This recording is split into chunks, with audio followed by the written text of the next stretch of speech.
এটা হচ্ছে একটা সমেলের ইয়ে। হ্যাঁ, এটা কি কয় হাউস। এই জায়গায় ঘুরে টুরে পড়বে আর কি। যাই হোক, এই যে পানির অবস্থা দেখেন, মাত্র 3 ফুট জায়গা খরা হয়েছে। হ্যাঁ, তারপরে মনে করেন জোয়ার আসি গেছে। সেই জোয়ার পানি আসছিল প্রায় এই মনে করেন 1 হাঁটু। শেষে শেষে ফেলা হলো। এখন মাটি খোঁড়া লাগবে আরও 6 ইঞ্চি। যাই হোক, এই মাটি খোঁড়া লাগবে 6 ইঞ্চি। তারপর হচ্ছে ফ্লোরটা ঢালাই দিতে হবে সুন্দর করে। তারপরে গাঁথনি করা লাগবে। লোক মাত্র আমরা 2 জন। হ্যাঁ, মাটি ওই যে কাদর কাদর মতো, এই পাশে প্রায় 10 ফিট।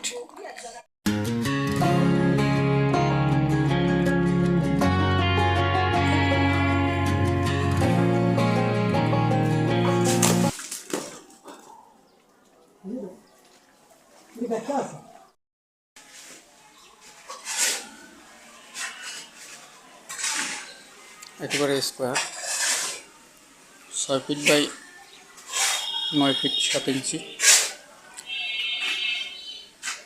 ঢালাই হচ্ছে 3 ইঞ্চি। আজকে বেশি দেখি অনেকগুলো পানিগুলো শেষে ফেলা হয়েছে, ময়লা পরিষ্কার করা হয়েছে, বালু রেডি। তারপর হচ্ছে মাপামাপির কাজ চলতেছে, যেহেতু মেশিন বসবে একটা লাটের ব্যাপার স্যাপার আছে।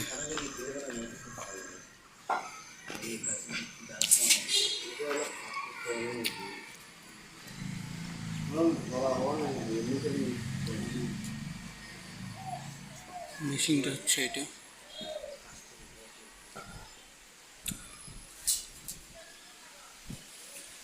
নয় হোক 8 হোক 10 হোক, সেটা খুব একটা জটিল কিছু না।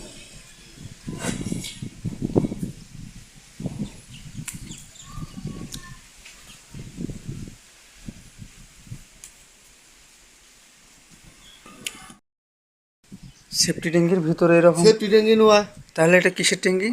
এটা হলো কাঠছাড়া বেলের একটা হাউস। ও, গুড়া পড়ার জন্য না? এই জায়গায় ঘুরে থাকবে, এই জায়গায় মেশিন থাকবে। আর ওই খোপ দুটো কিসের ভাই?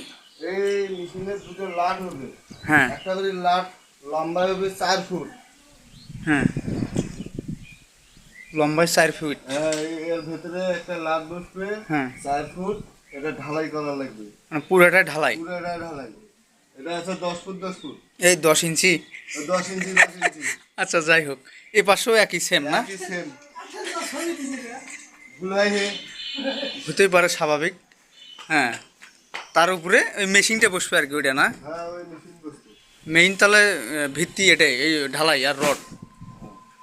আসলে এটা ভুলাই, এটা দূরে এটা ঘুরে দূরে ঘুরে রাখার জায়গাটা কতখানি আছে? 6 ফুট। মানে ভেতর ভেতর ভেতর ভেতর 6 ফুট নাকি? লম্বায় 6 ফুট, হ্যাঁ, পাশেও 6 ফুট। কথা গাঁথনি করে থুয়ে গেলাম ভাত খাবার। হ্যাঁ, আসি থেকে এই অবস্থা। ভাগ্য ভালো, তলে কেউ আসিল না। কত কষ্ট করে গাঁথলাম। এই মাটি এখন সরাবেন কেমনে? মাটি কাটি কাটো আবার প্লাস্টার করবেন না ভাই? ক্লিয়ার হইলো। ভিতরে বাইরে তো খালি আঞ্জিমারি দিয়ে বাইরেও প্লাস্টার নেট ফিনিং হবে। গাঁথনিটা ভাঙার পরে আমরা পুরোনায় রিপেয়ার করলাম। গাঁথনি পুরোপুরি ঠেকে নেই আর কি, কিন্তু ভেতরে জোয়ারের পানি এসে গেছে। মাত্র মাটি থেকে 3 থেকে 3.5 ফিট নিচে, তাতে দেখেন কীরকম জোয়ার। এখন তো বর্ষা মাস, পুকুর টুকুর সব ভরা, এই জন্যই আর কি। যাই হোক,